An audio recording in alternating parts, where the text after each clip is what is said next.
everyone, welcome to the Extreme Bible Challenge. Yo man, I'm your host, Extreme Dude. Oh yeah, and I'm totally excited about today. But before we learn our lesson, let's check in with Commander Larry and find out what our verse is. Yes, Extreme Dude, let's see here. In their hearts, humans plan their course, but the Lord establishes their steps. Proverbs 16:9. Dude, that's so cool. All right, totally excited. Pastor Tony's gonna teach us how to shoot people with arrows. Oh yeah, Pastor Tony, come on, show us some arrow challenge. What?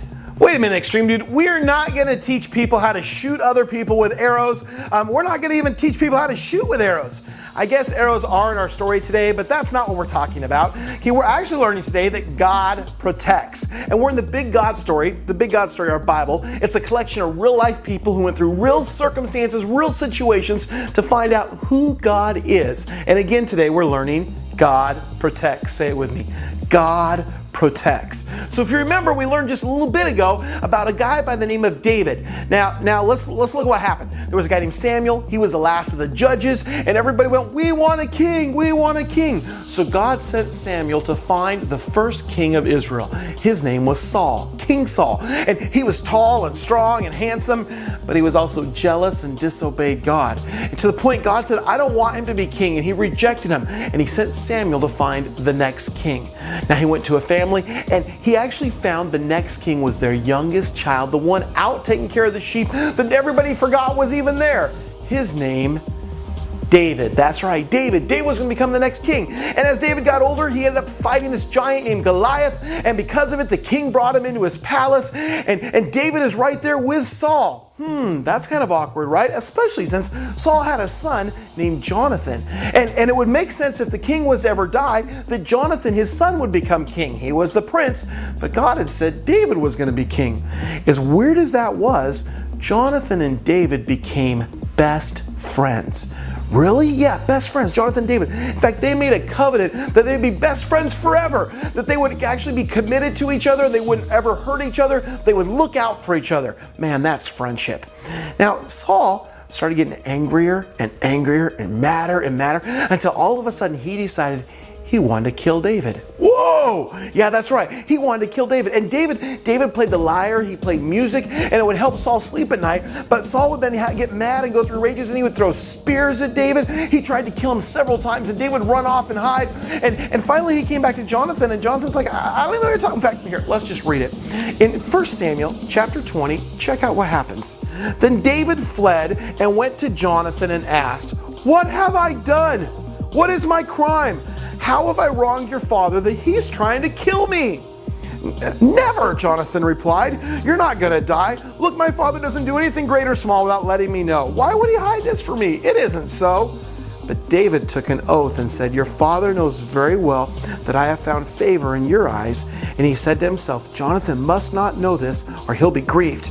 Yet as surely as the Lord lives and as you live, there's only one step between me and death." David knows that Saul's trying to kill him.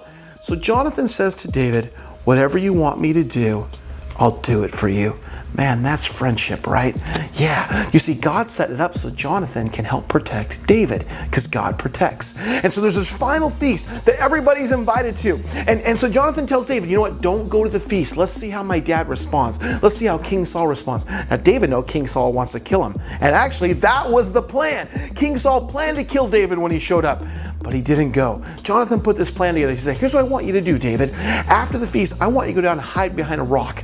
And I'm going to go out with a boy, and I'm going to shoot some arrows. Okay, and I'm going to shoot the arrows off to the side of the rock out in the field. And if I yell to the boy, 'Oh, you went too far, the arrows are closer, come back,' that's like our code word for it's okay for you to come back, David. But if I shoot the arrows and then I tell the boy, 'No, farther, they're even farther out,' that's my code word, David, for that you've got to run away, that it's not safe." And so Jonathan, he goes to the party, and David, he doesn't.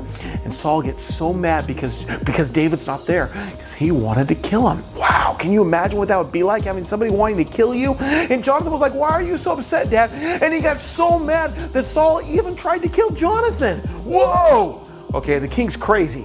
So Jonathan, the next day, he gets up with the boy, and they go out in the field, and he takes that bow and his arrow, and he pulls it back, and he fires that arrow out into the field. Okay, and the boy goes running after the arrow, and then Jonathan yells, "No, it's even farther! It's farther still!" Remember the code? Yeah, and David knew what that meant. He went back, he gave Jonathan a big hug, and he knew he was going to have to leave. You see, Saul wanted to kill David, but God protects.